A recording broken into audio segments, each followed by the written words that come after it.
possible. He was rewarded with a subtle flare of heat in those eyes. "Make it more interesting next time, Wren. Maybe do a dance."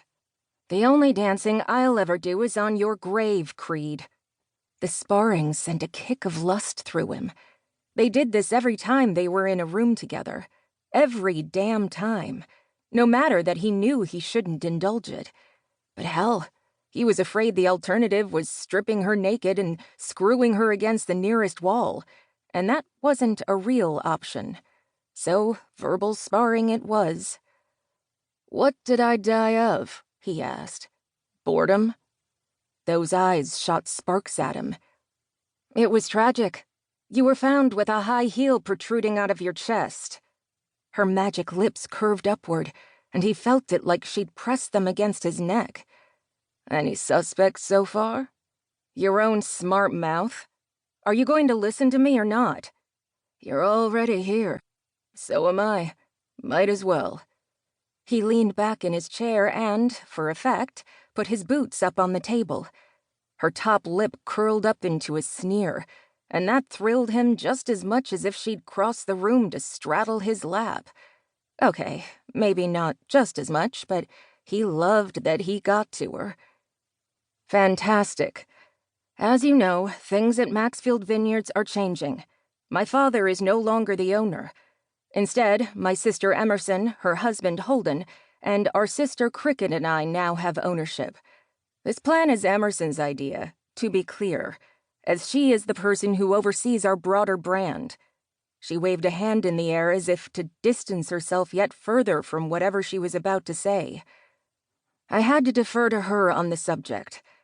She doesn't think a rivalry is beneficial for any of us. She thinks we should join forces. A large-scale event where both of our wines are represented. As you know, wine tours and the whole wine trail in general have become increasingly popular. A rising tide lifts all boats and gets more people drunk.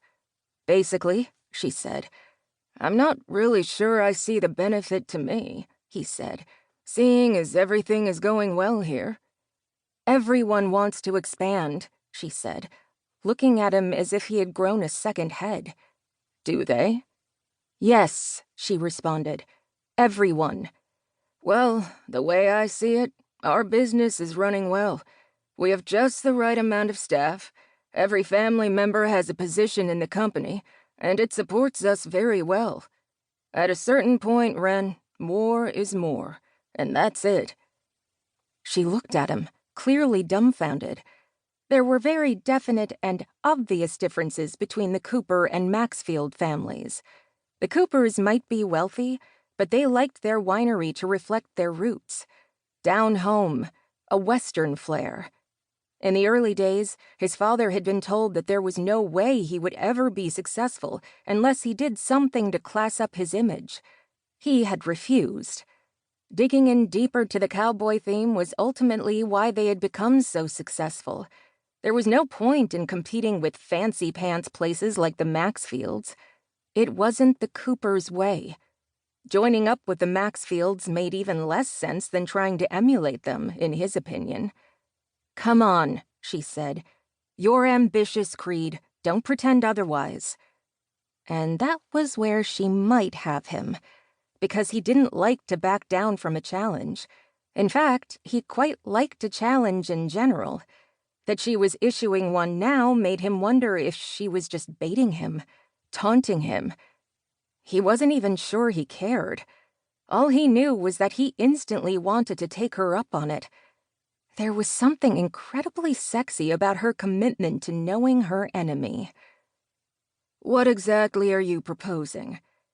"I want to have a large event featuring all of the wineries in the area. A wine festival. For Christmas." "That's ambitious. And it's too early to talk about Christmas." "All the stores would disagree, Creed. Twinkle lights are out and about." "Ask me if I care. I'd like to do a soft launch, a large party at Maxfield in the next month," she continued as if he hadn't spoken. "We'll invite our best clients. Can you imagine? The buzz we'll make joining forces." "Oh, you mean because everybody knows how profoundly our families dislike each other?" He paused.